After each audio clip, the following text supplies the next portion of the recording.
একজন সাহাবী, ছোট্ট সাহাবী, যে বলে নবীজি, ও মায়ার নবী, আমি শুনেছি উবাই ইবনে সালুল মুনাফিকদেরকে নিয়ে মিটিং করেছে, মিটিং করে বলেছে আপনারা নাকি যারা এসেছেন মুহাজির তারা নাকি বেজ্জুতা, যারা মদিনা স্থানীয় তারা নাকি ইজ্জতওয়ালা। কিছু সাহাবীরা বললেন নবী বাচ্চা বেটার কথা বিশ্বাস করবেন না, কারণ তার কথা ভুলও হতে পারে শুদ্ধ হতে পারে। নবীজি নীরব বসে থাকলেন। বাবা আমার আল্লাহর সাথে সাথে ওই ছোট্ট সাহাবী কান্নায় ভেঙে পড়ে গেল নবীর কাছে, আল্লাহর কাছে বলে আল্লাহ নবী তো বিশ্বাস করতেছেন না। আমি যে ছোট্ট মানুষ বলে মালিক তুমি কোরআনের আয়াত নাজিল করে জানিয়ে দাও।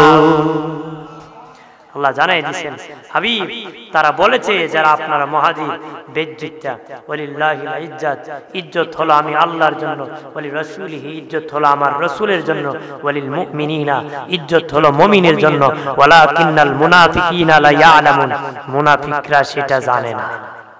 মুনাফিকরা কি সেটা জানে? আল্লাহ ডেকে বলেন হাবিব ইজ্জত হলো আমি আল্লাহর জন্য, ইজ্জত হলো আপনার রাসূলের জন্য, ইজ্জত হলো আপনার মুমিন সাহাবীদের জন্য। এটা ইজ্জত মুনাফিকরা জানে না গো নবী।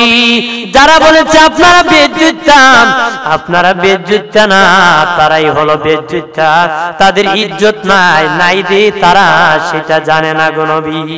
ওই মুনাফিকদের কাজ হলো রে যেই কানের মধ্যে মারামারি নাই, মারামারি সৃষ্টি করা, দ্বন্দ্ব লাগায় দেওয়া, কিলাকিলি সৃষ্টি করা। এরপরে আর মুনাফিকের কথা বলেছে, মুনাফিকরা বাবা সময় মতো তোমাকে আগে বলবে আমি তোরে সাক্ষী দিব, কিন্তু সময় মতো সাক্ষীতে যাবে না রে, এটা হলো মুনাফিকের কাজ।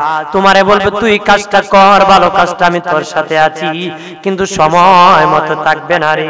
যখন কাজ শেষ হবে আপনি ফসল পাবেন, তখন সিন্নি নেওয়ার জন্য হাজির হয়ে যাবে। তাবারক নেওয়ার জন্য কি?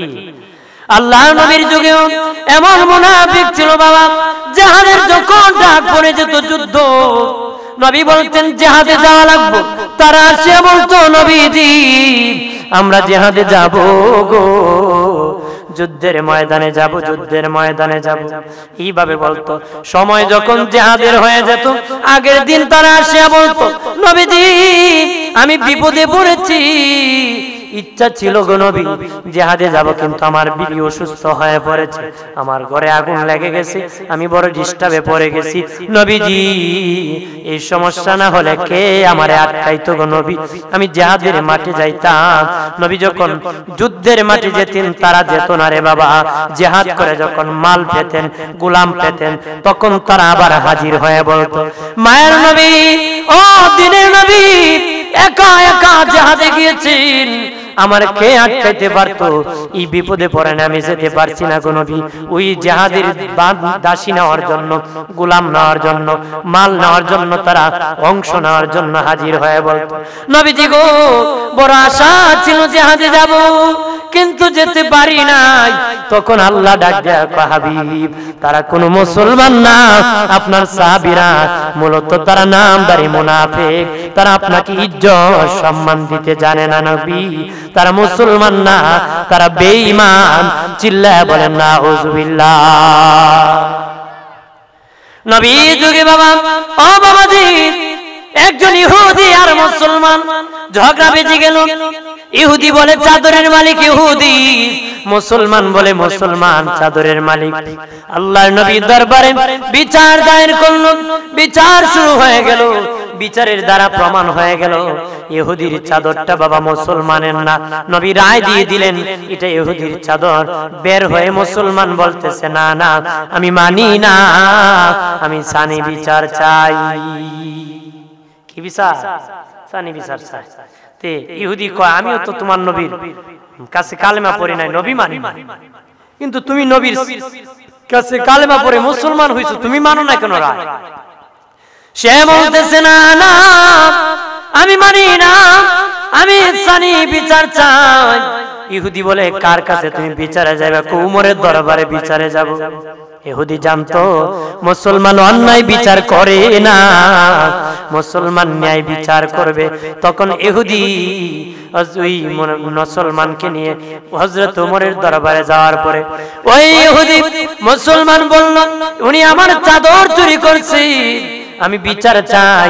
তখন ইহুদি ডাক দিয়া বলল, এই চাদরের বিষয়ে আপনার নবী বিচার করেছে, আমি রায় মোতাবেক আমি পেয়েছি, কিন্তু ওই লোকটা আপনার নবীর বিচার মানে না, সানি বিচারের জন্য আপনার দরবারে এসেছি। তখন বাবাজি হযরত ওমর সমাজের পরিচিত মুসলমানকে বললে, ইহুদিদের বলেছে কথা কি সত্য? কাহা সত্য, আগে বিচার হয়েছে, আমি সেটা মানি নাই, আপনার কাছে সানি বিচার করতে এসেছি। ওমর বললেন, ঠিক আছে তুমি দাঁড়াও, আমি সঠিক বিচার করব। উনি ঘরের ভিতর প্রবেশ করলেন, বের হলেন রঙ্গানো একটা তরবারি নিয়ে, আসিয়া বাবা ওই মুসলমানের মাথা উড়ায় দেয়, বললেন, যে লোক নবীর বিচার দুনিয়ায় পছন্দ হয় না, তার দুনিয়ার বাঁচার কোনো অধিকার নাই। আল্লাহ সুন্নাহ সুন্নিয়তের সত্যবাণী মেহেদী হাসান। আমার প্রাণের বাবা জিরানি খেয়াল করেন ভালো করিয়া, ও বাবাজি, এই সমাজে মুনাফিক ভরে গেছে, উপরে একটা বাহিরে আর একটা। কথা বলার সময় নবী রাসূলের মতন কথা বলে, কাজ বাবা ফেরাউনের মতন করে। কথা বলে নবী রাসূলের মতন, কাজ করে ফেরাউনের মতন। কথা বলে কি সুন্দর সুন্দর কথা বলে, কিন্তু কাজে হলো বাটপারি আর সিটারি। চলছে কি না? ভগ ঢং, এইটা ছাড়া উপায় নাই। মুফাসসিরিন কিরাম কিতাবের মধ্যে বাবা মুনাফিকের কয়েকটা আলামতের কথা উল্লেখ করেছেন। এর মধ্যে বাবা এক নম্বর বলেছি, তারা নগদেই বিশ্বাসী, বাকিতে বিশ্বাসী না। তার মানে তারা মুসলিম দাবিদার, আখিরাত বিশ্বাস করে না, দুনিয়াটা খেতে চায়। দুনিয়াটা কি খেতে চায়, ওরা দুনিয়াটা খেতে চায়। দোস্ত বুজুর্গগণ, দুই নম্বর তারা বাবা সৎ কাজে নিষেধ করে, বারা অসৎ কাজে আদেশ করে। মুনাফিকের কাজ হলো সৎ কাজে নিষেধ করা, অসৎ কাজে আদেশ করা, ইসলামের বিধান অবিশ্বাস করা। বাবা সাধারণ মানুষের পরিচয় দেওয়ার আগে প্রথম আলেম মুনাফিকের পরিচয় দিই। রাসূলের যুগে সবচেয়ে বেশি ক্ষতি করেছে আলেম মুনাফিকরা। আলেম মুনাফিকরা ক্ষতি করেছিল। এর মধ্যে এক কিতাবে অন্য যুগের এক আলেম মুনাফিকের কথা লেখছে, আপনার ইসলাম ধর্মে যদি গোসল ফরজ হয়, তাহলে পুরা শরীর ধৌত করতে হয়, অর্থাৎ গোসল করতে হয়। কি করতে হয়? অর্থাৎ কেউ যদি তার স্বপ্ন দোষ হয়, সহবাস করে, তার মাথার তালু থেকে পায়ের তালু পর্যন্ত পানি দিতে হয়, গোসল করতে হয়, তার উপর গোসল ফরজ হয়। কিন্তু অন্য ধর্মের, খ্রিস্টান ধর্মের হলো যেই জায়গা তোমার ভরছে সেই জায়গা ধুইলেই পবিত্র, সেই জায়গা ধুইলে কি পাক হয়ে যাবে। ওই আলেম কইতো, ইসলামের সব কথা আমার ভালো লাগে, কিন্তু এই কথা আমার ভালো লাগে না। কি লাগে না? ভালো লাগে না। ওইটা তো যুক্তি আসে না, কারণ আমার নাপাক হইছে হাত, হাত ধুইব পবিত্র হয়ে যাব, সারা শরীর কেন ধোব? তার বক্তব্য সেটা। ইসলামের বিধানে কি অস্বীকার করে? কয়টা? একটা। বাবাজিরানি আমার কিতাবের মধ্যে লিখেছে, পাশের বাড়ি একজন খ্রিস্টান মেয়ে মারা গেছে। খ্রিস্টান বাবা তারাও দাফন করে মাটির নিচে। খ্রিস্টান মেয়ে তার বাবা কবরস্থানে তার মেয়েকে দাফন করে দিয়েছে। কিছুদিন পরে আলেম, ওই আলেমটাও মরে গেছে, তারও কবরে রাখছে। এই আলেমও রাখছে কবরে।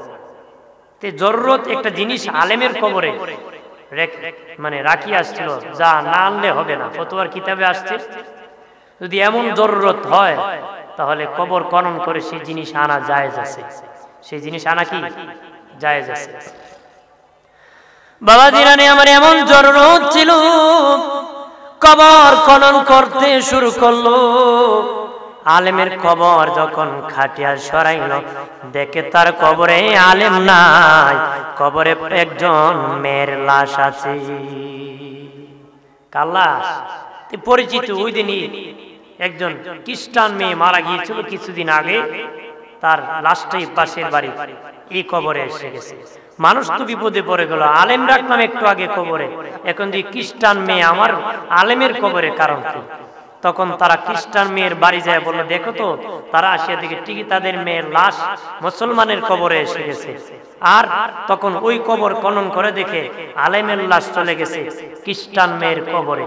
তখন জিজ্ঞাসা করলো ওই আলেমের বিবিকে, ওই বলল আমার স্বামী বলতো ইসলামের সব ভালো লাগে, তবে এই মাসালা আমার ভালো লাগে না। ফরজ গোসল যখন কেউ নাপাক হবে, তার সেই জায়গা, যেই জায়গা নাপাক হয়েছে সেই জায়গা দৌত করে পরিষ্কার করলে পবিত্র হয়ে যাবে, গোসল কেন করবে? এটা বেটার মাথায় ধরে না, বিশ্বাস করে না। আর খ্রিস্টান মেয়ের বাবাকে বলে তোমার মেয়ের কি গুণ ছিল? আমার মেয়ে বলতো মাঝে মধ্যে ইসলাম ধর্মী ঠিক, আমাদের ধর্ম ঠিক না। সুবহানাল্লাহ বলেন না? কিতাবে লেখছে ওই মেয়ে শুধু বলতো যে ইসলাম ধর্ম ঠিক, আমাদের ধর্ম ঠিক না। মরার পরে আল্লাহ মুসলমান গণ্য করে মুসলমানের কবরে আনছে। আর এই আলেমে সব বিশ্বাস করত, শুধু একটা মাসালা বিশ্বাস করত না, মরার পরে তাকে খ্রিস্টান বানায় খ্রিস্টানের কবরে পৌঁছায় দিয়েছে। তাহলে বলেন নামে শুধু মুসলমান হবে না সব বিশ্বাস করতে হবে? সব ইসলামের বিধান বিদ্রোহী হওয়া যাবে না, অবিশ্বাস করা যাবে, ডাইরেক্ট ইনডাইরেক্ট যেভাবে হোক সমর্থন করা যাবে না। দরুদ শরীফ পড়ে আল্লাহুম্মা সাল্লি আলা মাওলানা মুহাম্মাদ ওয়া আলা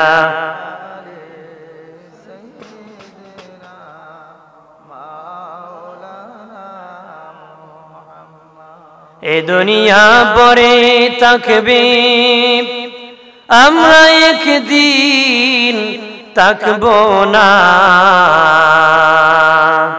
যারে যারে কাঁদবে রে মন, কেউ না চাবে ফিরিয়া।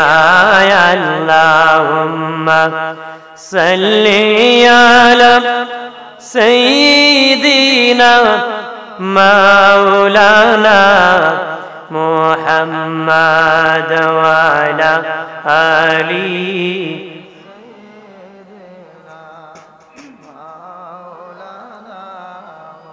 আমার বানের বাবা দিরানি খেয়াল করেন ভালো করিয়া, বাবাজি মুনাফিকদের কাজ হলো তারা অসৎ কাজে আদেশ করে গো, তারা সৎ কাজে মানুষকে নিষেধ করে দিই। নিজে নামাজ পড়ে না, আর একজনকে পড়লে বলে তোমার হয় নাই। কি কর তুমি যে নামাজ পড়ো হয়নি নামাজ নিয়ে, তো সে নিজে প্রস্তাব করে পানি উলায়। সমাজে আছে কিনা? তারা মুনাফিক, তারা কি চিনে রাখবে। বাদিরানি আমার নেক কাজে নিষেধ করবে, খারাপ কাজে তারা উৎসাহ দিবে গো। ভালো কাজে তারা নিষেধ করবে, মন্দ কাজে মানুষ আদেশ করবে, তারা হলো সমাজের মুনাফিক। চিল্লায় বলেন নাউযুবিল্লাহ। এরপরে তাদের আরো কোয়ালিটি বলি বাবা, তাদের আরো দোষ বলতেছি। পরিচিত সমাজে কার উপর পড়ে যায় আমি জানি না, তবে যার যেটা আছে সে নিজে জানে। বাবা আমারটা আপনি না জানতে পারেন, আপনারটা আমি না জানতে পারি, তবে আমারটা আমি জানি, আপনারটা আপনি জানেন। জানলে সংশোধন হয়ে যাব, উভয় সবাই ভালো হয়ে যাব। মুনাফিকের আরো আলামত হলো বাবা, যে কানের মধ্যে দ্বন্দ্ব নাই, মনে করেন কোন দল নাই, দুইজনের মধ্যে কোনো মন কষ্ট নাই, দুঃখ নাই। মুনাফিকের কাজ হলো দুই গোত্রের মধ্যে বাবা ঝগড়া লাগায় দাও, দুই ভাইয়ের মধ্যে ঝামেলা বাজায় দাও, দুই গ্রামের মধ্যে ঝগড়া লাগায় দাও। মনে করেন দুই গ্রাম মিলেমিশে ওটা চলাফেরা করে, মুনাফিক কাম হলো দুই গ্রামে মাইল লাগাই দাও। মনে করেন দুই বাড়ি একসাথে মিলে চলে, মুনাফিক কাম হলো দুই বাড়ি একসাথে মাইল লাগাই দেওয়া। দুই ভাই মিলেমিশে চলে একসাথে, মুনাফিকের কাজ হলো দুই ভাইয়ে মাইল লাগাই দেওয়া। এটা কাম কিতা? অর্থাৎ কুন্দল সৃষ্টি করা, একজনের প্রতি আরেকজন দুঃখ সৃষ্টি করা, এটা মুনাফিকের কাম। কি কাম? কারণ এই কাম না লাগালে তো সাহন দিত না, দেখুনি। লাগলো তুই গুরবাইয়া দুই ভাইজন লাগি যাবে মুরব্বি তুই লাগবো না নে তো তুই চা হওয়ান একটা বাড়াইব কতক্ষণ ঠিক কিনা জোরে বলে আমার বানের বাবা দিনারি ওদের কাজ হলো বাবা গোত্রে গোত্রে বাবা ঝগড়া লাগায় ধরে মারামারি বাজায় দেওয়া গোত্রে গোত্রে মারামারি বাজায় ধরে এইরকম ভাবে বাবা ঝগড়া বাজায় দিছে নবীর যুগের কিছু মুনাফিকের কথা বলি আল্লাহর নবীর যুগে বাবা একটা জিহাদ হয়েছিল যুদ্ধের ময়দান থেকে বাবাজি একটা বাবা এই অনেক মাল পেয়েছিলেন আর 100 বাবা নারী বন্দী হয়ে এসেছিল 100 নারী বন্দী হয়ে এসেছিল ওই সময় যদি নারী বন্দী হয়ে আসতো তারা দাসী হিসাবে থাকতো বাবা আর যদি পুরুষ বন্দী হয়ে থাকতো গোলাম হিসাবে তারা থাকতো 100 দাসী বন্দী হওয়ার পরে বন্টন হয়ে গেল 100 জন সাহাবী তাদের বংশের মধ্যে একজন একজন করে নিয়ে গেলেন একজন বাবা ওই যে কাফেরের পক্ষে নেতৃত্ব দিয়েছিল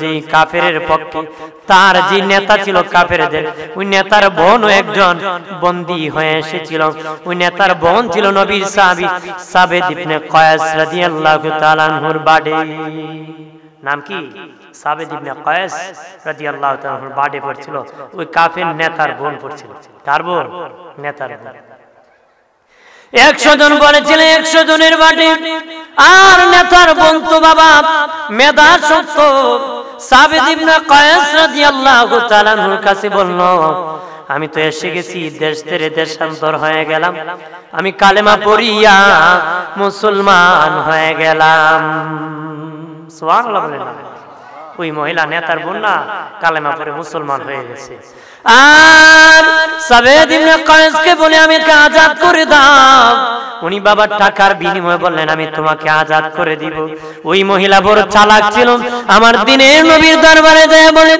মায়ের নবীজি ও দিনের নবী আমি তো দেশ ছেড়ে চলে আসছি আপনাদের দেশে এসে গেছি কালেমা পড়ে মুসলমান হয়ে গেছি গো নবী কালেমা পড়ে মুসলমান হয়ে গেছি সাবেদ ইবনে কয়েস একটা অফার দিয়েছি এই পরিমাণ টাকা দিলে আমাকে আজাদ করে দিবে নবীজি গো আপনি যদি আমার পক্ষ থেকে এই টাকাটা দিয়ে দিতেন আমি আজাদ হয়ে যেতাম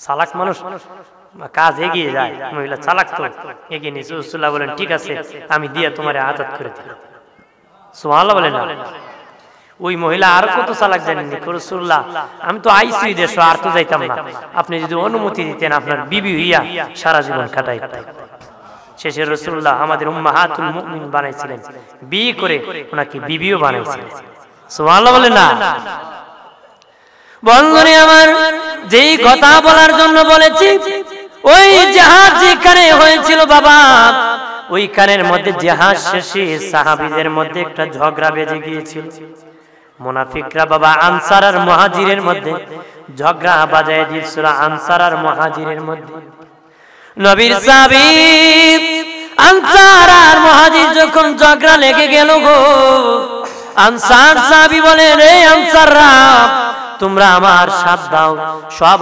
আনসারের পক্ষে চলে গেছে যত মুহাজির সাহাবী ছিলেন সব মুহাজির সাহাবী মুহাজিরের পক্ষে চলে গেলেন ব্যাপক দ্বন্দ্বের মুখোমুখি চলে গেলেন দিনের নবী খবর পেয়ে আসিয়া তাদের উদ্দেশ্যে একটা ভাষণ প্রদান করলেন ভাষণ দিলেন দিয়া বললেন আরে আমার সাহাবীরা তোমরা বংশীয় লড়াই শুরু করছো ন্যায় অন্যায় দেখো নাই এটা তো ইসলাম হতে পারে না রে ইসলাম হতে পারে না ইসলাম ন্যায়ের পক্ষে থাকবে অন্যায়ের বিপক্ষে থাকবে তোমরা দিন আনসার যারা আনসারের পক্ষে নিয়েছো তোমরা যারা মুহাজির আছো মুহাজিরের পক্ষে নিয়েছো এটা ইসলামের বিধান না ইসলামের বিধান হকের পক্ষে মুসলমান থাকবে বেহকের বিপক্ষে থাকবে নবীর ভাষণ শুনিয়া আনসার আর মুহাজির বাবা ঝগড়া ভেঙে গেল তারা নীরবে চলে গেল আর ওই মক্কার কুখ্যাত বড় মুনাফিক নাম ছিল বাবা উবাই ইবনে সালুল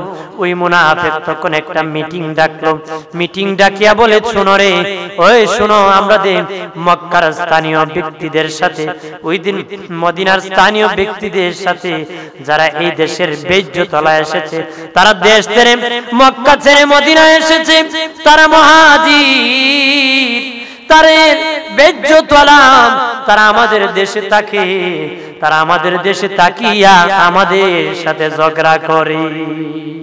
নাউজুবিল্লাহ বলেন না, জোরে বলে। ওই দিন উবাই ইবনে সালুল মুনাফিক ডাকিয়া কয়, এরা হইলো আমরা দেশে আঞ্চলিক মানুষের কো বাধা নেই, কি কয়, এর বাড়ি খুই আইছে কেন আইছে, এ হাইয়া বেড়াগি দেখাই কেন? তখন উবাই ইবনে সালুল কয়, এরা আইছে আমরা দেশ, আইয়া আমরার সাথে বাহাদুরি দেখায়, এরা বেজ্জত করতে ইজ্জতলার সাথে এইরকম লাগাইছে, কয় খাওয়ান বন্ধ করে দাও, এমনি তুই ফালাই। নাউজুবিল্লাহ বলেন না, কি কয়, খাওয়ান দাওয়ান বন্ধ করে দিলে এমনি কিন্তু ফালাই ফেলাইবো। বাহাদিরানে আমার, ও দোস্ত বুজুর্গরা, একজন সাহাবী, ছোট্ট সাহাবী, যায় বলে, নবীজি, ও মায়ার নবী, আমি শুনেছি উবাই ইবনে সালুল মুনাফিকদেরকে নিয়ে মিটিং করেছে, মিটিং করে বলেছে আপনারা নাকি যারা এসেছেন মুহাজির তারা নাকি বেজ্জত, যারা মদিনা স্থানীয় তারা নাকি ইজ্জতওয়ালা। কিছু সাহাবীরা বললেন, নবী, বাচ্চা বেটার কথা বিশ্বাস করবেন না, কারণ তার কথা ভুল হতে পারে, শুদ্ধ হতে পারে। নবীজি নীরব বসে থাকলেন। বাবা আমার আল্লাহর সাথে সাথে ওই ছোট্ট সাহাবী কান্নায় ভেঙে পড়ে গেল নবীর কাছে, আল্লাহর কাছে বলে, আল্লাহ, নবী তো বিশ্বাস করতেছেন না। আমি যে ছোট্ট মানুষ বলে, মালিক তুমি কোরআনের আয়াত নাজিল করে জানিয়ে দাও।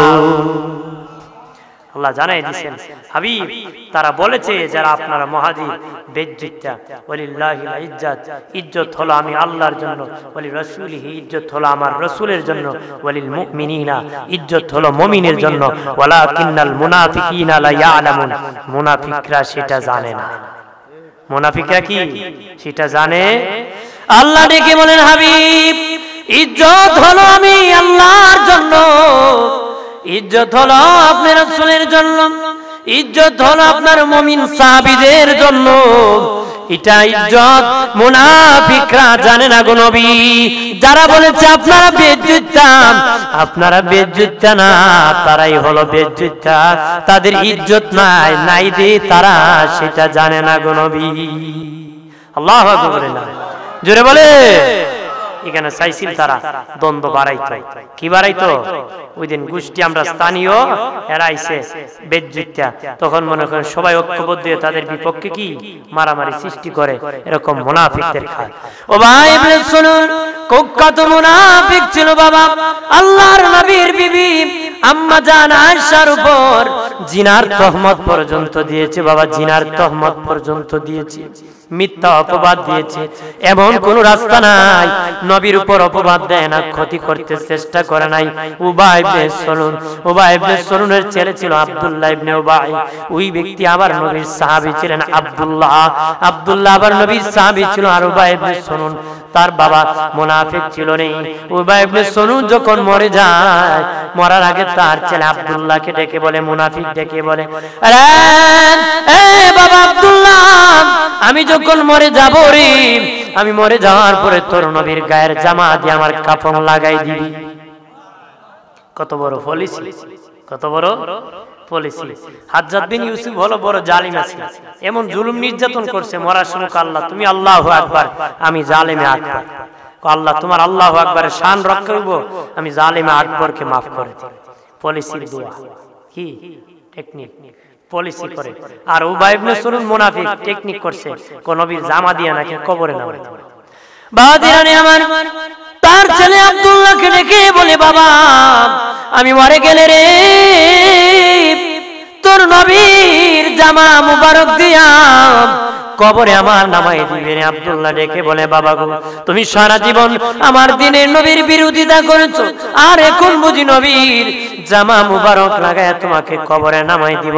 উবাই ইবনে সালুল ডেকে বলে, বাবা রে, আমি জানি রে, আমি কবরে গেলে কঠিন আযাব আমার কবরে নাজিল হবে রে, আযাব নাজিল হবে। তোর নবীর জামা মুবারক পরে যদি কবরে নামিয়া যায়, এর উসিলা আল্লাহ maaf করে দিতে পারি।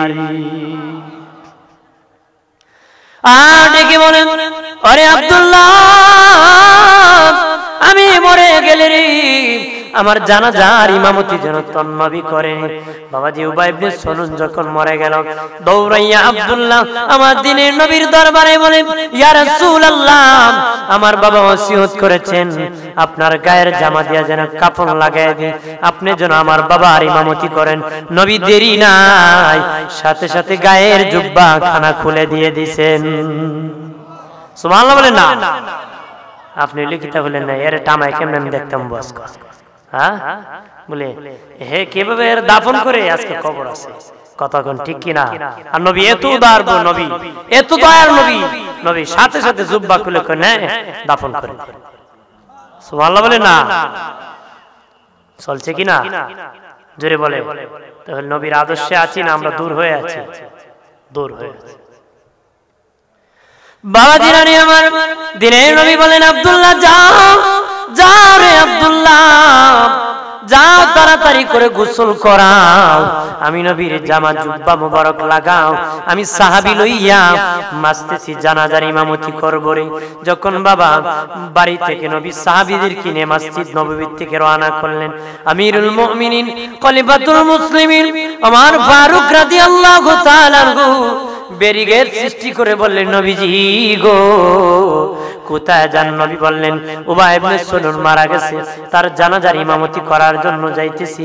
নবীজি ডেকে বলে, হযরত ওমর ফারুক ডেকে বলে, নবী এমন কোন রাস্তা নাই, ক্ষতি করে নাই, এমন কি আম্মা জান আয়েশাকে জিনার তহমত পর্যন্ত দিয়েছে, এমন জালেমের জানাজা আপনি যেতে পারেন না গো নবী। ওমরের মেজাজ ছিল ওহির মেজাজ। ইমাম বুখারী রাহমাতুল্লাহ আলাইহি বুখারীতে আনছেন ওমরের মেজাজ অনুযায়ী, অর্থাৎ ওমর রাসূলুল্লাহ আল্লাহ কোরআনে 21টা আয়াত নাজিল করেছে, মানে আল্লাহ নাজিল করে নবীকে বলেছে, হুজুর ওমর যা বলছে সব ঠিক বলছে। সুবহানাল্লাহ বলেন না?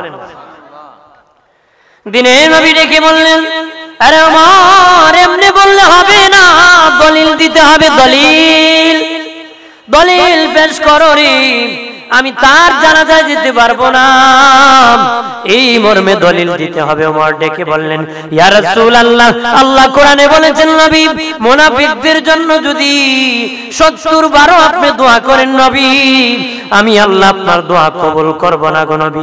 মুনাফিকদের জন্য যদি 70 বারও দোয়া করেন, আমি আল্লাহ আপনার দোয়া কবুল করব না। নবী বললেন, ওমর তোমার দলিল শেষ? হ্যাঁ ইয়া রাসূলুল্লাহ, আমার দলিল শেষ। নবী বলেন, ওমর আল্লাহ বলেছেন 70 বারও যদি আল্লাহ দোয়া কবুল করবে না, আমি রাসূলুল্লাহ যদি 71 বারও যদি দোয়া করি তাহলে কি আল্লাহ করবে না রে?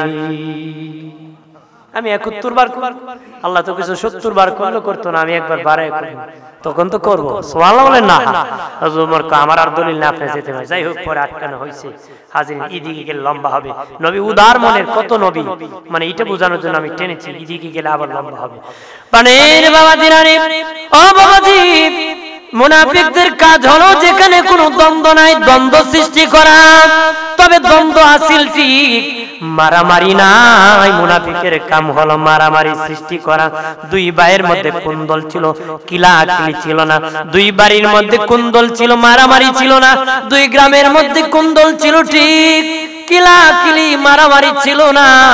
মুনাফিকরা ওই বাড়ি আর সেই বাড়ি ধরতে ধরতে এমন ঝগড়া লাগায় মার্ডার হয়ে যায়।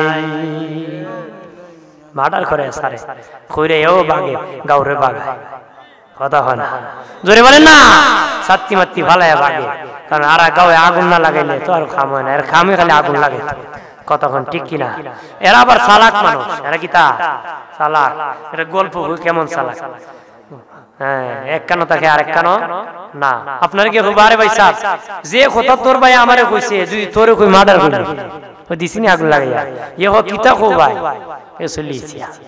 হিন্দে উত্তপ্ত হইছে, দুই পক্ষ করে লাগায়, দেখলুই কিলা কিলা আরাম যায়, মাঝখানে এর টাট ক্লাস, কতক্ষণ ঠিক কিনা? জোরে বলে। এরা আবার চালাক, যারা টাকা খায় বিচার করে, এরা কিতা চালাক না। ওই আগে তো মানুষের খের ঘর আছে, সোনের ঘর আছে। কিসের ঘর? সোনের ঘর। তে সার্ভে মিল্লা ছিল এক সোনের ঘর, তে সার্ভে মিল্লা ছিল একটা বিড়াল। এক বেচারা বউর সাথে ঝগড়া লাগে, বিড়াল মারছে বাড়ি, পাও ভেঙে লিছে একটা, ফাকিতা বাঙ্গিলিছে বিড়াল কি করছে ফাল মেরে কে পড়ছে তেলের টাঙ্কি তেলটি উঠে গেছে সোলার ফারাও গেছে না আগুন ধরে লিছে বিড়ালে আগুন দিকে এক ফাল উঠে গেছে সোনের ঘরে সালো এই মাথা তি মাথা সাইরে ঘরের মাথায় দূরতে দূরতে সাইরে ঘরে আগুন লাগিয়ে দিছে বিলাই যখন সাইরে ঘরে দূরে আগুন লাগা কিছু লোক আছে এরা গাও গাও আটতে আটতে আগুন লাগায় আছে না তে চারে ঘরে যখন জ্বলি গেছি গা তিন ভাই মিলে বিচার দায়ের করছে বিচারর আইছে তুমি মে বিড়াল দিয়ে ফিরছো বিড়ালে তেলের টাঙ্কিত পড়ছে সোলার পারো গেছে সালোইটটা জ্বালাইছে তুমি তিনবার ঘর বানাই দিলে তিনবার ঘর তুমি বানাই দিলে এ দেখলো সর্বনাশ আমারটা সহ 60টা অতলা ঘর কেমনে আমি বানাই উনছে ওই গাঁরে কাকা আছে টাকা দিলে বিচার যত বড় কুলডাই লাইনতে কয় বিচার মানে ঠিক তবে সানি বিচার চাই কি বিচার সানি বিচার ডেড হইছে তিন ভাই উনছে বিচার চাইবো এরা আগে গেছে দাওয়াত নিয়ে আগে মুখ বন্ধ কর কি বন্ধ কর বন্ধ কর খত থেকে 5000 টাকা দিছে কয় হাজার 5000 কবেটা যাইতাম তুই আমি যাও নি কেমনে চলোনি কেমনে দিছে কত 5000 দে ওই লোক যেই লোক জ্বালাইছে হেও গেছে এগে দিছে 10000 কয় হাজার 10000 তে বিচার যখন বইছে আবার রাইছে তিন ভাই মিলে এই তিনবার ঘরে বানাই দিব যে টাকা খাওয়ার মুরব্বী একারে সভাপতি সাহেব অনুমতি দিলে একটা কথা কইতাম কই না তে কয় চারবারে জিগায় তোমরা বিড়াল খার খার রে আমরা চারে বাইরে তো বিড়ালের পা কোডা কসাইতে এর আগে জিগায় আমি 5 এর বিচার করতাম না 10 এর বিচার করতাম এরকম না না ভাই সাহেব আপনি 10 এর বিচার করতে এদি হিন্দি মারবো এটা কি আর বুঝছেন কয় কি তার বিচার 10 এর বিচার 10 এর বিচার শুরু হইছে কয় বিড়ালের পা কোডা কয় 60টা কয় বাংসে কোডা একটা কয় জনে কোডা পরে কয় একটা করে কয় যে বাংসে এর একটা তো ভাঙি লইছে রইছে কোডা বালা তিনটা কয় এর জিগা তিনবারে জিগা কয় সালা দূরছিল বালা ফাদে উঠছিল না বাঙ্গা ফাদে উঠছিল কয় বালাটা দূরছিল কত এর ফাতে ভাঙি লইছে তোর বালা ফাদে উঠটা সাল জ্বালাইছে তোরা তিন ভাই মিলে এর ঘর ভাঙি তোরা তিন ভাই মিলে কিটা আরে হের পায়ে ভাঙি লিছে তোরার বালা পায়ে দুইটা ঘর জ্বালাইছে তোরা তিন ভাই মিলে হের ঘর বিচার করছিস নি যখন করছে তে যারা 5000 দিছিল তিন ভাই আর কসাসা খবর কি তোর 5 রে 10 এ খাইলিছে তোর 5 রে কিটা আমি বলি দেই প্রাণের বাবাজি যারা বিচার আচার করেন কোন মানুষের অবিচার করিও না রে সুবিচার করবা না জানি কত বিচারকের কারণে কত গরিব মানুষ চোখের পানি ছেড়ে কাঁদছে কত বিচারকের কারণে কত গরিব মানুষ চোখের পানি ছেড়ে কাঁদছে না জানি রে ওই বিচারক কিয়ামতের দিন কত হাজার বছর কাঁদতে হবে রে কপাল পুড়ে গেল রে ওই বিচারকে গরিব কাঁদছে 20 বছর তুমি কাঁদবা 1000 বছর কপাল পুড়ছে না বালা এর বাবাজি ও বাবাজি ওই মুনাফিকদের কাজ হলো রে যেই কানের মধ্যে মারামারি নাই মারামারি সৃষ্টি করা দ্বন্দ্ব লাগায় দেওয়া কিলাকিলি সৃষ্টি করা এরপরে আর মুনাফিকের কথা বলেছে মুনাফিকরা বাবা সময় মতো তোমাকে আগে বলবে আমি তোরে সাক্ষী দিব কিন্তু সময় মতো সাক্ষীতে যাবে না রে এটা হলো মুনাফিকের কাজ তোমারে বলবে তুই কাজটা কর ভালো কাজটা আমি তোর সাথে আছি কিন্তু সময় মতো থাকবে না রে যখন কাজ শেষ হবে আপনি ফসল পাবেন তখন সিন্নি নেওয়ার জন্য হাজির হয়ে যাবে তাবারক নেওয়ার জন্য কি আল্লাহ নবীর যুগেও এমন মুনাফিক ছিল বাবা জিহাদের যখন ডাক পড়ে যেত যুদ্ধ নবী বলতেন জিহাদে যাওয়া লাগবে তারা সে বলতো নবীজি আমরা জিহাদে যাব গো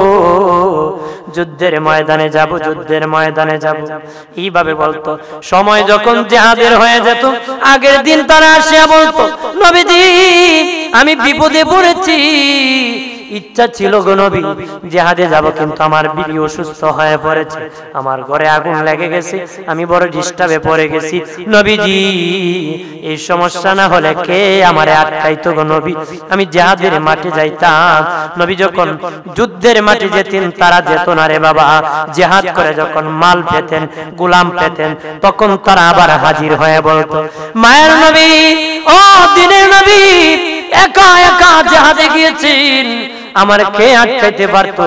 এই বিপদে পড়েন আমি যেতে পারছি না গো নবী। ওই জিহাদের দাসী নেওয়ার জন্য, গোলাম নেওয়ার জন্য, মাল নেওয়ার জন্য, তারা অংশ নেওয়ার জন্য হাজির হয়ে বলতো, নবীজি গো বড় আশা ছিল জিহাদে যাব, কিন্তু যেতে পারি নাই। তখন আল্লাহ ডাক দেয়া কয়, হাবিব তারা কোনো মুসলমান না, আপনার সাহাবীরা মূলত তারা নামদারি মুনাফিক, তারা আপনাকে ইজ্জত সম্মান দিতে জানে না নবী, তারা মুসলমান না, তারা বেঈমান। চিল্লায় বলেন নাউজুবিল্লাহ। নবী যুগে বাবা, ও বাবাজি, একজন ইহুদি আর মুসলমান ঝগড়া বেজে গেল। ইহুদি বলে চাদরের মালিক ইহুদি, মুসলমান বলে মুসলমান চাদরের মালিক। আল্লাহর নবী দরবারে বিচার দায়ের করল, বিচার শুরু হয়ে গেল। বিচারের দ্বারা প্রমাণ হয়ে গেল ইহুদির চাদরটা বাবা মুসলমানের না। নবী রায় দিয়ে দিলেন এটা ইহুদির চাদর। বের হয়ে মুসলমান বলতেছে, না না আমি মানি না, আমি সানি বিচার চাই। কি বিচার?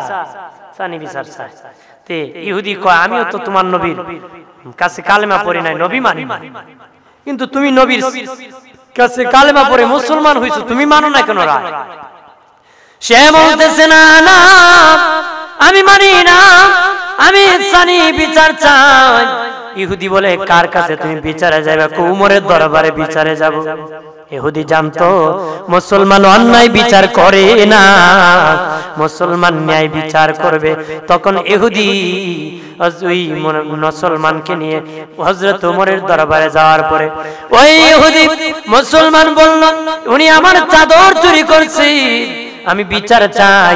তখন ইহুদি ডাক দিয়া বলল, এই চাদরের বিষয়ে আপনার নবী বিচার করেছে, আমি রায় মোতাবেক আমি পেয়েছি, কিন্তু ওই লোকটা আপনার নবীর বিচার মানে না, সানি বিচারের জন্য আপনার দরবারে এসেছি। তখন বাবাজি হযরত ওমর সমাজের পরিচিত মুসলমানকে বললে, ইহুদিদের বলেছে কথা কি সত্য? কাহা সত্য, আগে বিচার হয়েছে, আমি সেটা মানি নাই, আপনার কাছে সানি বিচার করতে এসেছি। ওমর বললেন, ঠিক আছে তুমি দাঁড়াও, আমি সঠিক বিচার করব। উনি ঘরের ভিতর প্রবেশ করলেন, বের হলেন রঙ্গানো একটা তরবারি নিয়ে, আসিয়া বাবা ওই মুসলমানের মাথা উড়ায় দেয়, বললেন, যে লোক নবীর বিচার দুনিয়ায় পছন্দ হয় না, তার দুনিয়ার বাঁচার কোনো অধিকার নাই। আল্লাহু আকবার বলেন। আর ওই সময় সমাজের যত মুনাফিক ছিল তারা বাবা বদনাম রটাই দিল, ওমর মুসলমান খুন করে ফেলছে, মুসলমান খুন করে ফেলছে। একজনের বিচার পছন্দ না হইলে আরেকজনের কাছে যেতেই পারে, তাই বলে তার গর্দান উড়ায় যেতে পারে, দিয়ে দিতে পারে, এটা হতে পারে না। ওমর মুসলমান খুন করেছে। ওই সমাজের পরিচিত মুসলমান, যদিও সে মুসলমান ছিল সমাজের, তার পরিবারের কেউ মুসলমান হয় নাই। তখন তার পরিবারের লোক দিয়া সব মুনাফিকরা তার পরিবারের লোককে আমার নূরের নবীর দরবারে ওমরের বিপক্ষে বিচার দায়ের করলো। কই বিচার কোথায় গেছে বাবা? তারা গিয়েছিল ওমরের দরবারে বিচার নিয়ে। তখন আমিরুল মুমিনিনকে আসামি সাজাইয়া তারা রাসূলের দরবারে বিচার দায়ের করলো। আল্লাহর নবী চিন্তায় পড়ে গেলেন, নবীজি চিন্তায় পড়ে গেলেন গো। নবী ভাবলেন, আমার বিচার পছন্দ হয় নাই, আরেকজনের কাছে যেতেই পারে, তাই তার মাথা উড়ায় দিবে, এটা তো হতে পারে না।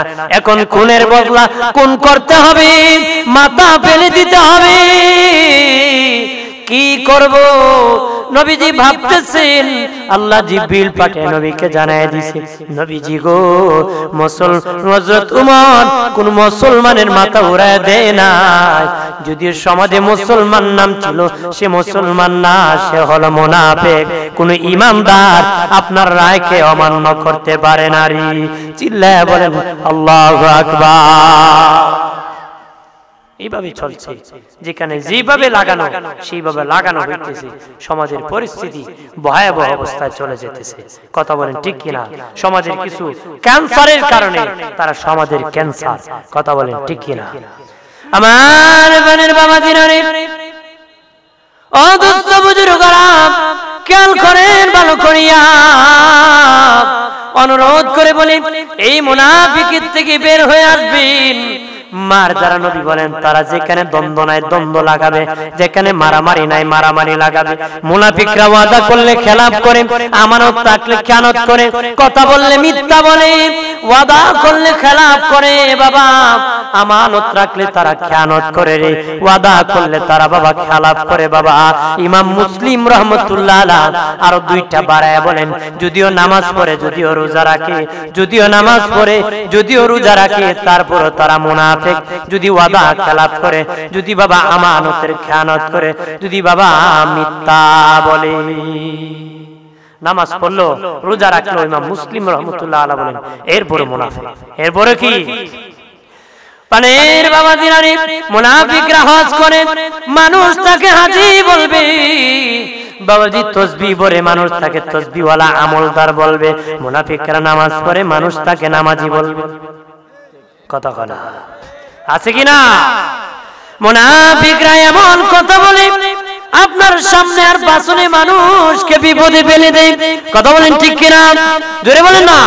মানুষের সামনে আর পাছনে এমন নিন্দা করে, এমন গীবত করে বাবা, আপনার সামনে দাঁড়িয়ে আছেন দোকানে, এমন কথা বলবে লজ্জায় ফেলে দিবে।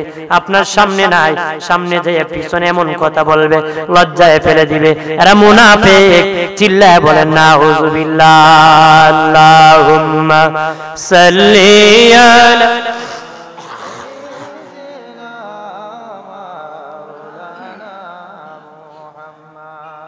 ওয়া আলা আলি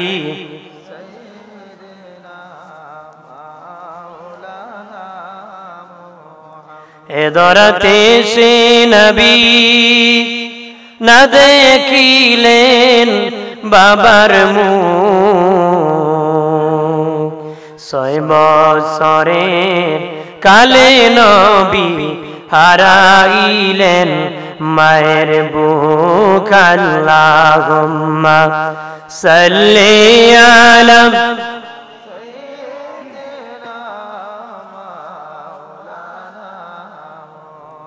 ওয়া আলা আলি সাইয়্যিদিনা। হাজিম, কথা কি খারাপ লাগতেছে? আর কিছুক্ষণ বলবো, কারণ বলতেছি আমাদের সমাজে এরকম ক্যান্সার হয়ে গেছে। আমি যদি না বলি কে বলবে বলেন? আমাদের খতিব সাহেব হুজুর যদি না বলে বলবে কে? আমি যদি না বলি বলবে কি? একজন ইমাম যদি, বক্তা যদি না বলে বলবে আপনাকে কে? বলেন, দরকার আছে কিনা? মানেন আর না মানেন ব্যক্তিগত বিষয়। আমি তো আপনাকে মারতে পারবো না, আপনার প্রতি চাপ প্রয়োগ করতে পারবো না, আপনাকে আমি আক্রমণ করতে পারবো না, জোর প্রয়োগ করতে পারবো। আমার এতটুকু অধিকার আছে বলার, এর বিষয় আমার কাছে নাই। এতটুকুই আছে, আমি যা বলতেছি তাই।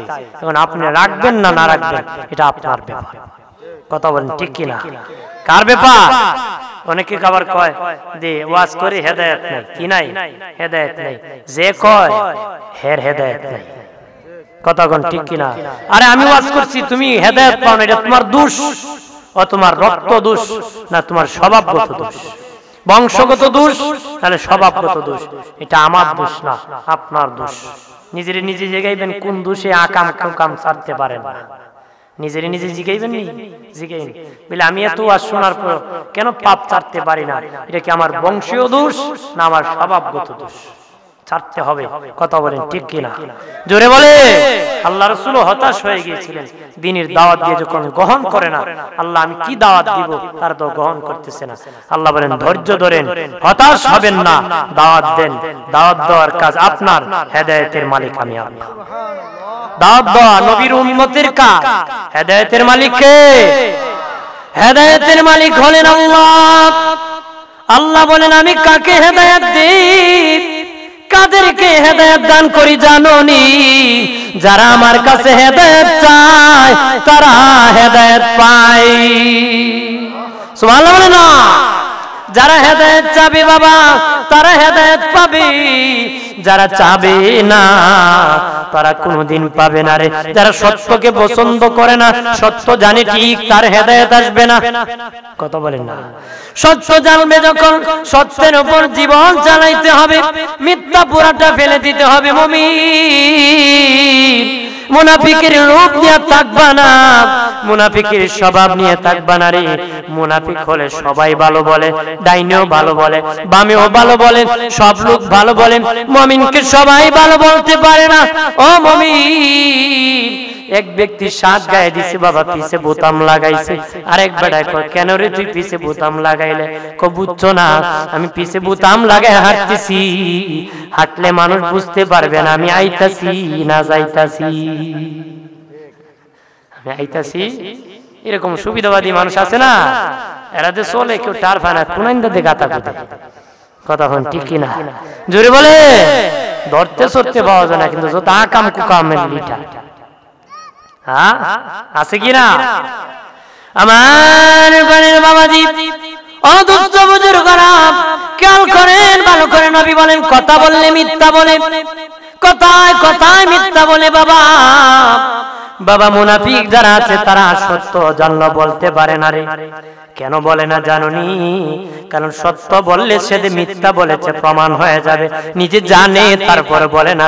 একটা কয় আর একটা মিথ্যা কয়, ওই মিথ্যারে ডাকার জন্য 10টা কয়, 10টারে কয় 56টা কয়, 56টা কয় 100টা কয়। মরার আগ পর্যন্ত নিজের সমাজে ভালো মানুষ রাখার জন্য মিথ্যা বলতে বলতে জাহান্নামে চলে যায়। একটু চিল্লায় বলেন নাউজুবিল্লাহ। এই জন্য রে মুমিন, হেদায়েতের পথে ফিরে আসতে হবে। মিথ্যা কথা বলা যাবে না। মিথ্যা হলো গুনার মা। মা থেকে সন্তানের জন্ম হয়, মিথ্যার থেকে বাবা গুনার জন্ম হয়। মোবাইলে কথা বলতেছে, আছে কালপাল কয়, আছে জগৎপুর, আছে বাবা রতনপুর কয়, আছে দুলিয়াখাল। আইছি লাগবে আধা ঘন্টা, বলে লাগবে 10 মিনিট। মিথ্যাচার, শুধু মিথ্যাচার। বাবাজি মিথ্যা কথা বলে বলে জাহান্নামে হইতেছে। আগে মানুষ পাশাপাশি যায় বলতো, এখন 36 কথা মিথ্যা কথা বাবা মানুষ বলতেছে। সেকেন্ডে মিথ্যার মধ্যে জর্জরিত হয়ে গেছে। মিথ্যাতে গুনার কাজ এটা মনেই করে না বাবা, মুহূর্তে মুহূর্তে বলতেছে মিথ্যা। মিথ্যা বলবেন না।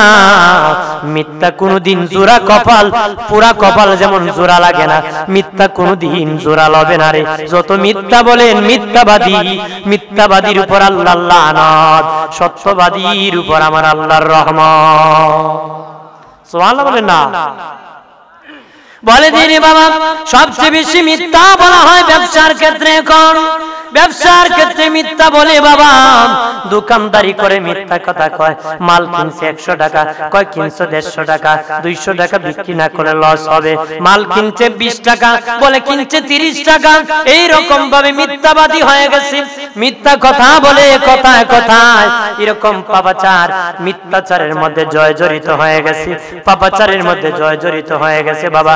মিথ্যা কথা বলা যাবে না, সত্যবাদী হতে হবে। সত্যবাদীর জন্য আমার আল্লাহর রহমত আছে। সত্যবাদীর জন্য কি আছে? আল্লাহর রহমত আছে।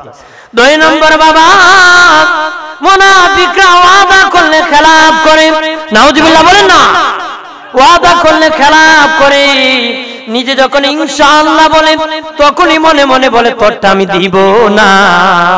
আল্লাহ আলিমুম বিজাতিস সুদূর, আল্লাহ তোর অন্তরের খবরটা জানি। ওহু আমাকুম আইনা মা কুনতুম, তুই যেখানে আল্লাহ আমিও সেখানে আছি, তুই যেখানে আমিও আছি সেখানে রে। রে বান্দা, ও বান্দা, আমার উম্মতে মুহাম্মাদি, তোদের দাম কেমনে বাড়ছে জানুনি? উম্মতে মুহাম্মাদির শ্রেষ্ঠ হওয়ার গুণের মধ্যে একটা হলো তারা বাবা ভবিষ্যতের কোন কাজের অঙ্গীকার করলে তারা বলে ইনশাআল্লাহ। এই জন্য তাদের দাম বেড়ে গেছে। আজকে উম্মতে মুহাম্মাদি ওয়াদা করে ঠিক খেলাফের মধ্যে বেড়ে গেছে। ওয়াদা করে আর মনে মনে কই যাইতাম না, তোমার এখন বললাম ঠিক, কিন্তু ভিতরে ভিতরে বাবা দুর্বল হয়, মিথ্যাচারে ভরে আছে, পাপাচারে ভরে আছে। হাসরের ময়দানে তাদের বাবা শিকাল কুকুর মরে গেলে যেমন দুর্গন্ধ বের হবে, তাদের ভিতর থেকে দুর্গন্ধ বের হবে। যার বাহির ভিতর 2 রকম ছিল রে। বাহির ভিতর কি 2 রকম ছিল। তারা হাসরের ময়দানে ভিতর থেকে পচা দুর্গন্ধ বের হবে। নাউজুবিল্লাহ বলেন না? এই জন্য রে বন্ধুরা, ওয়াদা রাখবেন। আল্লাহর একজন ওলির জীবনী দেখেছিলাম। উনি বাবা ইন্তেকালের আগে মুরিদদেরকে বললেন, মুরিদ আমি যেদিন মরে যাব রে, সেদিন তুমি আমার ডায়েরিটা উল্টায় দেখবে। ওই দিন আমার কোথায় ওয়াদা ছিল আমার যাওয়ার জন্য, আমার লাশটা গোসল করাইয়া কাফন পরাইয়া যেই জায়গায় ওয়াদা ছিল রে, সেই জায়গায় এনে আমার জানাজার নামাজ পড়াবো। ওই জায়গায় যদি আমার জানাজা পড়াও তাহলে আমার ওয়াদাটা রক্ষা হবে। আমি আল্লাহর দরবারে ওয়াদা খেলাফ অবস্থায় কবরে ঢুকলাম না, আমার মরার পরও ওয়াদা রক্ষা করে আমি কবরে ঢুকলাম। আমরা এখন তামসা মনে করি, ঠাট্টা আর মস্কারি মনে করে। কথা বলেন ঠিক কিনা? জোরে বলেন ঠিক কিনা? মুনাফিকদের আর কাজ হলো আমানতের খেয়ানত করা। বাবাজি, আপনি আমানত রাখবেন, খেয়ানত করবে। মাল রাখছেন বাবা, অস্বীকার করবে না, না না আমার কাছে রাখে নাই। জায়গা বিক্রি করছেন 5 শতক, রেজিস্ট্রি করব 7 শতক, বিক্রি করছে বাবা 5 শতক, করে দে 3 শতক। কথা বলেন ঠিক কিনা? যারা লেখে এরও বাবা খেয়ানত করে। বাবা লেখতো 1 লাইন, লেখে 6 লাইন। আল্লাহ বলেন, রে লেখনেওয়ালা, আমি তোর লেখার গুণ দান করেছি, এটা তোর গুণ না, আমার দেওয়া গুণ। তুই সাবধান, লেখস যে সাবধানে লেখিস, বেশি লেখিস না, কম লেখিস না, ইনসাফের লেখা লেখিস রে। কারো জমি বেশি লেখিস না, কারো জমি কম লেখিস না, টাকা খাইয়া বাড়ায় লেখিস না, টাকা খাইয়া কমায় লেখিস না, ইনসাফ করিস, ইনসাফ করিস বাবা। আমানতের খেয়ানত করলে বাবা জাহান্নামে যেতে হবে। আমানতের খেয়ানত যারা করো, যদিও হজ করছো, যদিও যাকাত দাও, যদিও নামাজ পড়ো রে, এর বড় মুনাফিক, তার বড় মুনাফিক। 50 বছর যদি পীরের দরবারে জিকির করো, 80 বছর যদি হজ করো রে, এই রকম আলামত থাকে রে, জান্নাত কপালে আসবে না। ও মুমিন, অনুরোধ করে বলি, আমানতের হেফাজত করতে হবে, খেয়ানত করা যাবে না, আর আমানতের শুকর আদায় করতে হবে। আমরা কিন্তু দুঃখের দিন চলে গেলে, সুখ এসে গেলে দুঃখের কথা খেয়াল রাখি না রে। যখন আমার কিছু ছিল না, এখন অনেক কিছু হয়েছে, ছিল না দিয়ে কথা খেয়াল থাকে না। বাবাজি, পূর্বের ইতিহাস যারা ভুলে যায়, তারা মালিকের শুকরিয়া আদায় করতে পারে না রে। যারা পূর্বের ইতিহাস ভুলে যায়, তারা শুকরিয়া আদায় করতে পারে না। আর আল্লাহর বান্দা যারা আছে, তারা বাবা ইতিহাস ভুলে যাবে না রে। তার যে যা ছিল তার উপর শুকর আদায় করবে, এটা মুমিনের গুণ। আর মুনাফিকের গুণ হলো খেয়ানত করা, আল্লাহর সাথে খেয়ানত করা, মিথ্যা বলা। মুনাফিকরা এমন মিথ্যাবাদী, মিথ্যা বলতে বলতে এমন বলবে বাবা, কিয়ামতের দিন আল্লাহ যখন জিজ্ঞাসা করবেন কেন পাপ করছো, মালিকের সামনে বলবে না না আল্লাহ আমি পাপ করি নাই। আল্লাহর সামনে তারা মিথ্যা কথা বলবে। মুফাসসিরিনে কেরাম বলেন, যারা কিয়ামতের দিন আল্লাহর সামনে মিথ্যা বলবে, তারা তোমার আমার সামনে কেমন কথা বলবে বলেন? তাদের চাপায় এত দাঁড় হইছে বাবা, মালিকের সামনে তারা মিথ্যা কথা বলবে। চিল্লায় বলেন নাউযুবিল্লাহ। আমার গানের বাবা দিনারে বনি ইসরাইলের 3 ব্যক্তির ঘটনা লিখেছে। ও বাবাজি, একজন লোক ছিল অন্ধ, আরেকজন লোক ছিল বাবা মাথায় চুল নাই, টাক মাথা ছিল রে। আরেকজন লোক ছিল বাবা কুষ্ঠরোগী। 3 জন ব্যক্তি ছিল। আল্লাহ পরীক্ষা করার জন্য ফেরেশতা পাঠাইছিলেন তাদের কাছে। কুষ্ঠরোগীর কাছে যায় বলে, কুষ্ঠরোগী তোমার কি মনে কোনো কষ্ট আছে? কুষ্ঠরোগী বলছিল, মালিক আল্লাহ। চিৎকার দিয়া বলেন আল্লাহ, আর জবান খুলে বলেন আল্লাহ, আর আওয়াজ করে বলেন ইয়া রাসূলুল্লাহ। ডেকে বলেছিল, মালিক ও মালিক আল্লাহ, আমার বড় দুঃখ। তখন ফেরেশতার কাছে বলেছিল, আমার বড় দুঃখ, মানুষ আমাকে ঘৃণা করে, আমার নাকি কুষ্ঠরোগী, ভালো জায়গায় বসতে আমাকে দেয় না, ভালো জায়গায় আমাকে দাওয়াত দেয় না, মানুষ ভালো স্থানে আমাকে ঘুষ হইতে দেয় না, যাইতে দেয় না, আমার বড় দুঃখ। এটা যদি ভালো হয়ে যেত, আমার দুঃখটা দূর হয়ে যেত। ফেরেশতা হাত বুলায় দিছে, সাথে সাথে বাবা, সাথে সাথে তার শরীর কুষ্ঠরোগ ভালো হয়ে গেছে। নিমক হারামির কি ফল হয় শুনে নেন। মুমিনের কি লাভ হয়, মুনাফিকের কি লস হয়। নিমক হারামের কি লস হয়, শুকরিয়া যে আদায় করে তার কেমন লাভ। দোস্ত বুজুর্গরা রে, ও প্রাণের বাবাজি, তখন ফেরেশতা বলল তোমার কি দরকার, তুমি তো গরীব। আল্লাহ যদি আমাকে একটা উট দান করতো, উটনি দান করতো, যে উটনিটা বাচ্চা দান করে এমন একটা উট যদি দান করতো তাহলে আমার লাভ হয়ে যেত। ফেরেশতা একটা উটনি দান করেছে যেটা বৎসরে বৎসরে বাচ্চা দান করে, এরকম দিয়েছে বাবা।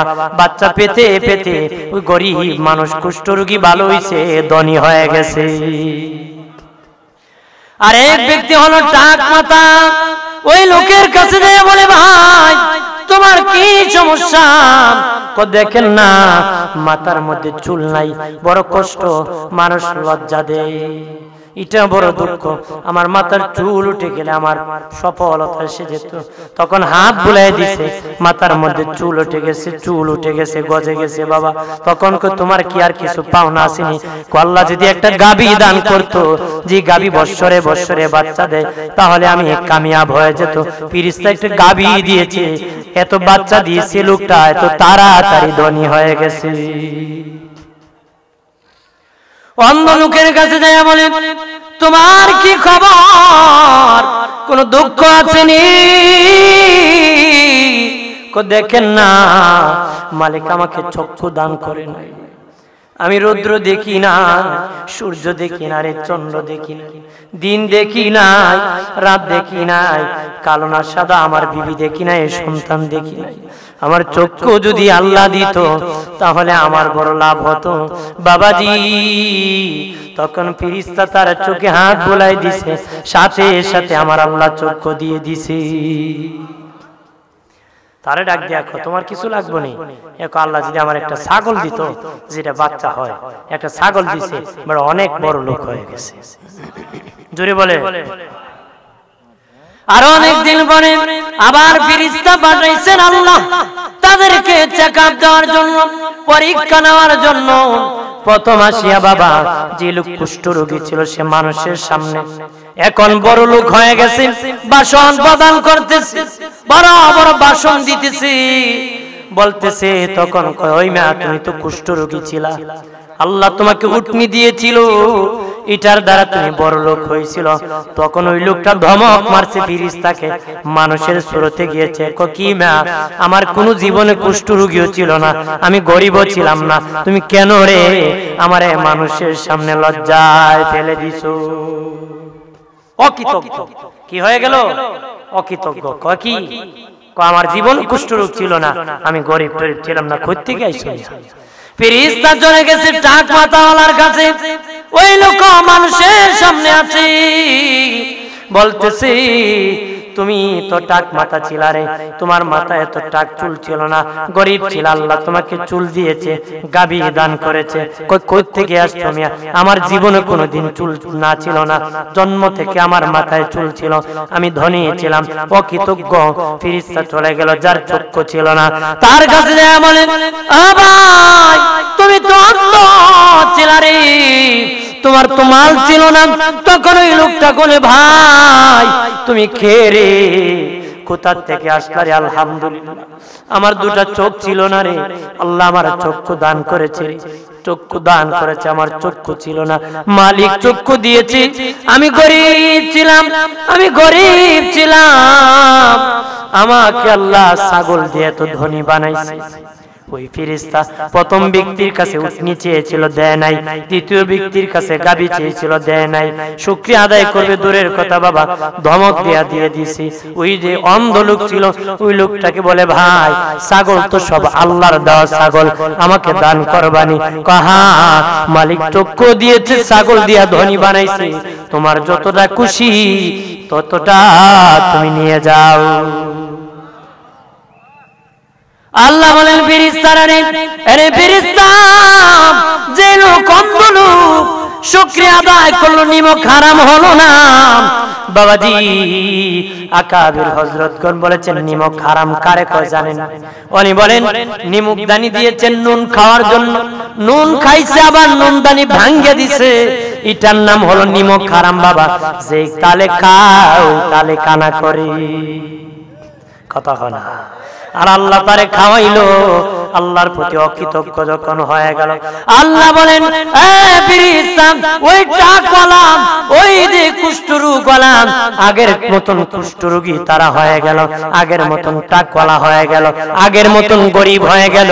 আল্লাহ বলেন যে লোকটা অন্ধ ছিল সে মানুষের সামনে শুকর আদায় করেছে আর বলেছে আমার মালিক আমাকে চক্ষু দান করেছে আর এই ছাগলের দ্বারা আমাকে ধনী বানাইছে রে, তোমার যা খুশি তা ছাগল নিয়ে যাও, আল্লাহকে তার ধনের মধ্যে আমি আল্লাহর বরকত দিলাম। সুবহানাল্লাহ বলেন না আর জোরে। এই জন্য বাবাজি আমরা নেপাকের থেকে বের হয়ে আসবো, অকৃতজ্ঞ হব না, শুকর আদায় করব। একজন বিরোধিতা করেছে তুমি বিরোধিতা করিও না রে, একজন তোমাকে গালি দিয়েছে তুমি গালি দিও না, ওই গালির পরিণাম সে একদিন ভোগ করতে হবে। গাছ আম গাছে আপনি কূপ দিতেছেন, ডাল কাটতেছেন, গাছ কাটতেছেন, বাবা কাঁঠাল গাছের ডাল কাটলেন, কত কুবানি দিলেন, কাঁঠাল গাছ কোনোদিন বদ্ধ দেয় নাই, বরঞ্চ ভিটামিন যুক্ত ফল দেয়। আম গাছ কোনোদিন বদ্ধ দেয় না, বরঞ্চ ভিটামিন যুক্ত ফল দেয়।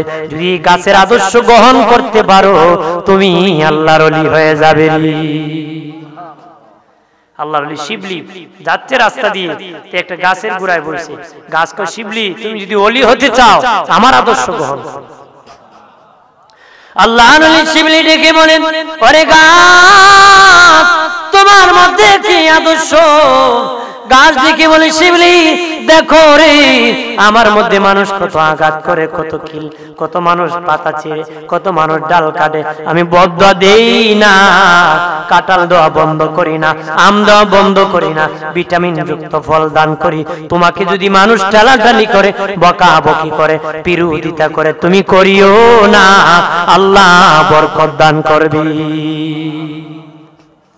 গাছের মধ্যে কোয়ালিটি আছে, কুকুরের মধ্যে কোয়ালিটি আছে, সেটা গ্রহণ করলে আমরা মুমিন হয়ে যাই। কিন্তু আমরা কুকুরের চেয়ে নিকৃষ্ট হয়ে যাচ্ছি, কথা বলেন ঠিক কিনা?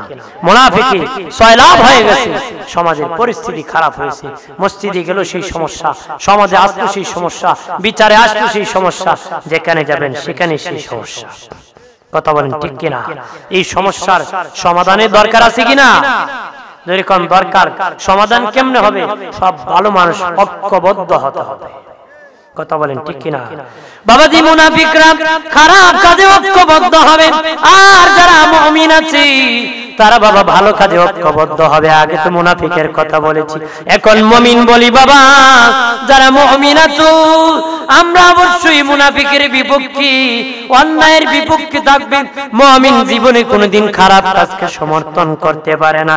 কোন মুমিন দাবিদার যদি খারাপ কাজকে সমর্থন করো, মনে করবা মুমিন হও নাই। কি হও না? মুমিন হও নাই, ঘৃণা করতেই হবে অবশ্যই, কথা বলেন ঠিক কিনা? জোরে জোরে সাল্লাল্লাহু আলা, জোরে সাল্লাল্লাহু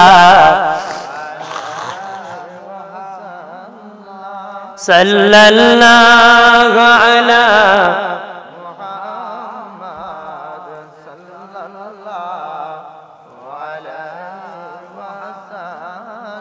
আমল নামায়ে দুরুদ শরীফ বেশি যার, হাশরের দিন সুপারিশ আগে তার। সাল্লাল্লাহু, জবান খুলে বলেন না, জোরে সাল্লাল্লাহু সাল্লাল্লাহু আলা সাল্লাল্লাহু।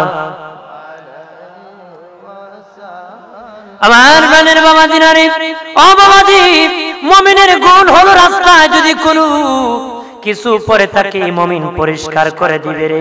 কোন ভাই যদি রাস্তা ভুলে যায় তার রাস্তা সঠিক লোকেশন দিয়ে দিবে, রাস্তা দেখায় দিবে, এটা মুমিনের কাজ। মুমিনের কাজ যদি কেউ নামাজে যায় না তাকে আহ্বান করবে, কেউ রোজা রাখে না তাকে বলবে রাখো, কেউ খারাপ কাজ করলে তাকে নিষেধ করবে, কেউ বাবা মন্দ কাজ করলে তাকে নিষেধ করবে, ভালো কাজের আদেশ করবে। আমার দেশের বাবা মা খারাপ কাজে সন্তানকে নিষেধ করে, ঠিক ভালো কাজে আদেশ করে নারী। ভালো কাজে কি আদেশ করে না, কয় চলিস না খারাপ মানুষের সাথে, কিন্তু ভালো মানুষের সাথে চলার কথা কয় না, কয় না। বাবা জিরানি আমার, ও বন্ধুরা, দুস্থ বুজুর্গরাম, খেয়াল করেন ভালো করিয়া, মুমিনের গুণ হলো অহংকার মুক্ত জীবন। গরিব দেখলে সালাম দিবে, ধনী দেখলে সালাম দিবে, গরিব দেখলে সালাম দিবে, ধনী দেখলে সালাম দিবে, বড়লোক দেখলে সালাম দিবে, উরলোক দেখলে সালাম দিবে, সাদা মানুষ দেখলে সালাম দিবে, কালো মানুষ দেখলে সালাম দিবে। বাবা যেই রকম হোক, মুমিনের গুণ হলো সালাম প্রদান করা। দেখা হইছে সালাম দিয়ে দিবে রে, সালাম দেওয়া নবীর সুন্নাত, সালামের সওয়াব বেশি। বাবা একজন সাহাবী নবীর কাছে যাইয়া আরেক সাহাবীর নামে বিচার দিল, নবীজি ওই সাহাবী বাজারে বেশি ঘোরাঘুরি করে গো নবী, বেশি ঘোরাঘুরি করে। নবী বললেন, ডাকিয়া বলেন, বাবা কেন তুমি বাজারে বেশি ঘোরাঘুরি করো? কই ইয়া রাসূলুল্লাহ, বাজারে মানুষ বেশি থাকে, আমি বেশি সালাম দেই। নবী বলেন, উদ্দেশ্য ভালো, ঠিক আছে, উদ্দেশ্যে বাজারে থাকতে পারো, সমস্যা নাই, সওয়াবের উদ্দেশ্যে তুমি হাঁটাহাঁটি করবে। বন্ধুরে আমার, খেয়াল করেন ভালো করেন, যারা মুমিন হবে তারা সুদ খাবে না, ঘুষ খাবে না, মিথ্যা মামলা করবে না। বাবা যারা মুমিন হবে তারা বাবা মিথ্যার আশ্রয় নিয়ে ব্যবসা করবে না। যারা মুমিন তাদের গুণ হলো বাবা, তাদের ভিতর বাহির এক রকম হবে, বাহির এক রকম, ভিতর আরেক রকম হবে না। যারা মুমিন ন্যায় বিচার করবে। ইমাম আবু হানিফা বলেন, ওয়াকালা আবু হানিফা রাহিমাহুল্লাহ ওয়া হুয়া নায়েবুল্লাহ লিআন্নাহুল হাকিম। ইমাম আবু হানিফা বলেন, যারা সুবিচার করবে, ন্যায় বিচার করবে, সুবিচার প্রতিষ্ঠিত করবে, তারা কিয়ামতের দিন আমার আল্লাহর নায়েব হয়ে হাসরের মাঠে দাঁড়াবে। জোরে বলে, কারণ কিয়ামতের দিন আল্লাহ হলেন বিচারক। যারা দুনিয়ার ন্যায় বিচার করবে আল্লাহর নায়েব হয়ে দাঁড়াবে। যারা মুমিন হবে বাবা, তারা সত্য সাক্ষী গোপন করবে না, সত্যটা প্রকাশ করে দিয়ে দিবে। যারা মুমিন হবে তারা জিনা করবে না, তারা মুমিন হবে বাবা, তারা এতিমের মাল খাবে না, যারা মুমিন হবে মা বাবা অবাধ্য হবে না, যারা মুমিন হবে বাবা ইয়াবা খাবে না। কথা বলেন ঠিক কিনা? খাঁটি মুমিনের অনেক গুণ বলতে যাইয়া আল্লাহ বলেন, মুমিনের কি দান করবে বাবা, আর মুনাফিকের জায়গা হলো জাহান্নাম। মুনাফিকের পরিণতি জাহান্নাম। কোন জাহান্নাম? যেই জাহান্নামে কাফির থাকবে, ওই কাফিরের নিচে মুনাফিক থাকবে রে। যেই জাহান্নামে কাফির থাকবে, ওই মুনাফিক ওই কাফিরের নিচে জাহান্নামে থাকবে। মুমিনের কথা আল্লাহ বলেন, উলাইকা হুমুল ওয়ারিসুন। আল্লাহ কত তারা ওয়ারিস হয়ে যাবে, যারা খাঁটি মুমিন হয়ে যাবে। যারা খাঁটি মুমিন হয়ে যাবে তারা ওয়ারিস হয়ে যাবে। কিসের ওয়ারিস? কিসের মালিক? আল্লাহ বলেন, আল্লাযীনা ইয়ারিসুনাল ফিরদাউস, তারা জান্নাতুল ফিরদাউসের ওয়ারিস হয়ে যাবে। কতদিন জান্নাতুল ফিরদাউসের ওয়ারিস থাকবে? কতদিন মালিক থাকবে? হুম ফিহা খালিদুন, তারা চিরদিন ওই জান্নাতুল ফিরদাউসের মালিকানা পাবে, চিরদিন থাকবে। আল্লাহ চিরদিন মালিকানা দান করবে। দুনিয়ার ধনী একবার ঘর ভাড়া দিয়ে নিয়ে যায়, একবার দান করে আবার ফিরায় নেয়। 100 টাকা দিলে আবার কোন ফেরত দাও, এইভাবে বাবা নিতে পারে। আল্লাহ বলেন, আমি এমন ধনী তোরে দিলে আর নিব না, চিরদিনের জন্য রে মুমিন জান্নাতুল ফিরদাউসের মালিক বানাবো। কোনদিন ওই জান্নাত থেকে তোদেরকে বাহির করা হবে না রে। একটু চিল্লায় বলেন আল্লাহু আকবার। চিরস্থায়ী জান্নাতের নিয়ামত দিবে আল্লাহ, কোনদিন এই জান্নাত থেকে বাহির করা হবে না। আমরা এই জান্নাতে যেতে চাই কিনা? দেখেন, যারা কাফের তারা জাহান্নামী, মুনাফিক জাহান্নামী, জান্নাতে যাবে মুমিন। কথা বলেন ঠিক কিনা? জান্নাতে যাবে কি? মুমিন, ঈমানদার। তাহলে ঈমানদার হতে হবে। কি হতে হবে? ঈমানদার হতে হবে। আমরা ঈমানের দাবি করি ঠিক, কিন্তু ঈমানের অনেক কিছু কাঁচা আছে, আমাদের না জানা আছে। এগুলা জানতে হবে, বুঝতে হবে, পালন করতে হবে। আপনি যদি বলেন বেশি বুঝেন, কবি বলে কেউ যদি দাবি করে বেশি বুঝো, তাকে বৃদ্ধ আঙ্গুল উঁচু করে দেখাও, তুমি কিছুই বুঝো না। কথা বলেন ঠিক কিনা, জোরে বলেন ঠিক কিনা। তুমি বাড়ি বসে থাকো, বাড়ির খবর জানো, মনে করো বাড়িটাই মহাসমুদ্র, দোকানে আসে দেখো এর চেয়ে বড়টা আছে, দোকান থেকে বের হয়ে আপনি যান শাস্তাগঞ্জে, এর চেয়ে আরো বড়টা আছে, না হইয়া যদি গর্বই বড়ই যান বড় হতে পারবেন না। ওই দিন এক ব্যাঙ্গার বিঙ্গি গাতার মধ্যে থাকতো গর্তে, তে ব্যাঙ্গা গেছে একদিন আদার করতো, তে গাতার পরে এক হাতি গেছে আইটা, কি গেছে হাতি আইটা গেছে। তা আসার পরে বেঙ্গি কয় আমি ভাবছিলাম তোমার সি বুঝি বড় জানোয়ার আর নাই, এখন যে বড় জানোয়ার আমার ঘরের দরজায় গেছে। তে বেঙ্গা গাল ফুলাই দেখায় দেখছেন অত বড় নি, হতা হতা গাল ফুলাই কি হয় দেখ অত বড় নি, কয় না না করতে আরো ফুলাই কয় দেখছেন অত বড় নি, কয় এটা টেঙ্গার মানুষ হতা হতা জোরে বলে। আপনি এখন বেঙ্গা যদি আটটি দেখতো গাল ফুলাইলো না দীক্ষা ফুলাই হয় অত বড়িনি দেখ কইতে কইতে আটকা বাস্ট হইয়া শেষ মরি গেছি। আমরা ওই দিন গর্ব হয়ে খালি অত বড় নি অত বড় নি, এরকম হবে না, যেতে হবে, কাজ করতে হবে। কথা বলেন ঠিক কিনা, কাজ করতে হবে কিনা, জোরে বলেন হবে কিনা। আল্লাহ কবুল করো। একটু দূর সে বলি আল্লাহুম্মা সাল্লি আলা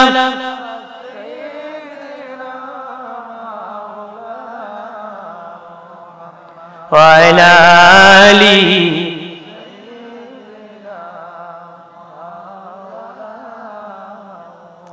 गसे सिन लो नबी जी के मसे सिन लो नबी जी उम्मत होया सिनिलाम ना सिन लो बने हरिणी अल्लाहुम्मा सल्ली अला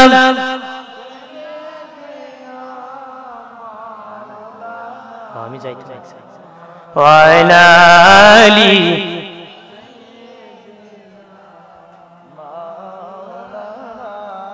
আমার মুমিন বন্ধুরা রে, অমুসলিম জনতা, জীবনে যদি সফলতা পেতে চাও জীবনে মেহনত করতে হবে, কষ্ট করতে হবে। যারা মুমিন হয়েছিলেন, দুনিয়ার সবচেয়ে খাঁটি মুমিন হয়েছিলেন নবীর সাহাবীরা, তাদের সমান মুমিন হয় না রে। তারা জীবন দিয়ে তাদের ইসলামকে রক্ষা করেছে, প্রাণ দিয়ে জীবন দিয়ে তারা রক্ষা করেছে। সুবহানাল্লাহ বলেন না। আমরা তাদের কাছ থেকে মানা আলাইহি ওয়া আসহাবি, আমরা সেই সাহাবীর অনুসারী, সেই সুন্নতের অনুসারী। কথা বলেন ঠিক কিনা, জোরে বলেন ঠিক কিনা।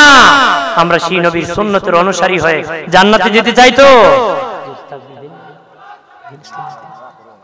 হাজিরিন, আমাদের আজকের দিনে প্রধান অতিথি হযরত আল্লামা মুফতি নেসারউদ্দিন আহমদ সাহেব এসেছেন।